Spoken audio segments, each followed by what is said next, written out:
Aisha was a practicing Muslimah. She prayed, wore her hijab, and stayed away from anything haram. She had always told herself, I will never fall into a haram relationship. But what she didn't realize was that Shaytan never rushes you into sin. He works slowly, step by step. It all started with something small. One day, Aisha joined a new online course. The class had both brothers and sisters, but she didn't think much of it. During one of the assignments, a brother named Ahmed sent her a message. Salam, sister. I hope you're doing well. Can we discuss the project? Aisha thought, it's just for studies. There's nothing wrong with replying. So she responded. At first, their messages were formal and professional, but slowly, they started to add casual words. They started using smiley emojis and ha in their chats. Shaytan whispered,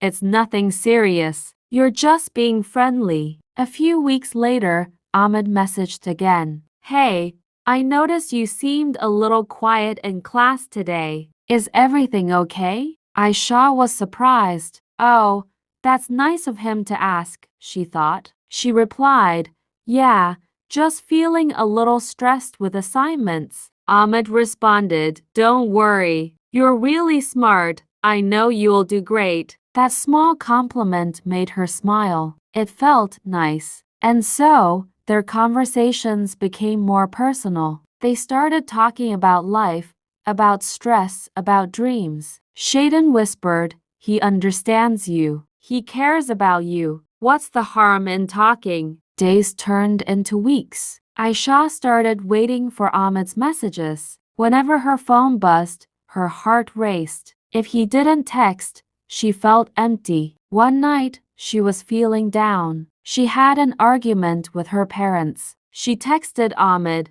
I just feel so alone. Ahmed replied immediately, you're never alone. I'm always here for you. That one message changed everything. Now, Aisha wasn't just texting him for fun. She depended on him. Shaytan whispered, look how much he cares about you. This isn't haram, it's love. One day, Ahmed messaged, you know, you're different from other girls. You're special. Aisha blushed. She knew this was getting too far, but she told herself, we're not doing anything physical. It's just words. And that's how flirting began. First, it was light jokes. Then, it became romantic words. Then, it became, I wish I could see you. Shaytan whispered, you're in love. It's not wrong to express your feelings. Ahmed finally said, let's just meet once, just as friends. Aisha hesitated.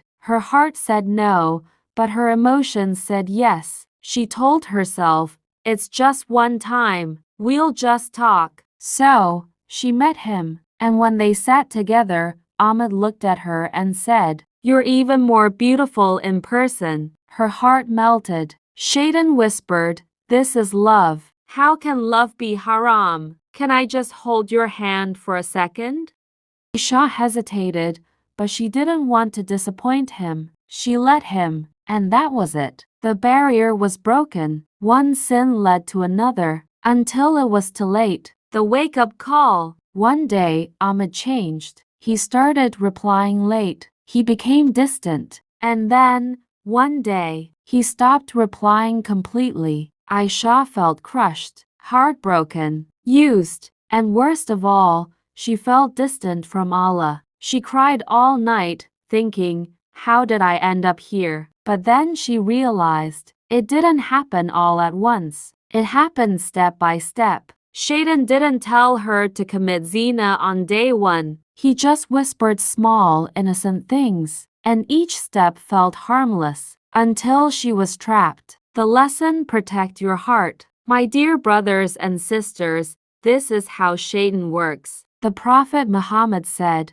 Shaytan places his throne over the water and then sends out his troops. The closest to him is the one who causes the most damage, Muslim. And do you know what one of the biggest weapons of Shaytan is today? Haram relationships. It always starts small. A message, a compliment, a joke, then feelings grow until the heart is chained to sin. How to protect yourself. 1. Lower your gaze. Allah says in the Quran, tell the believing men and women to lower their gaze and guard their modesty. Surah An-Nur 24:30-31. To avoid private conversations, the Prophet said, whenever a man and a woman are alone, Shaytan is the third one between them. Tirmidhi. 3. Set boundaries. If you have to talk for work or studies, keep it formal and limited. 4. Remember Allah. Strengthen your connection with Allah through prayer, Quran, and dhikr. 5. Seek halal love. If you're ready for a relationship,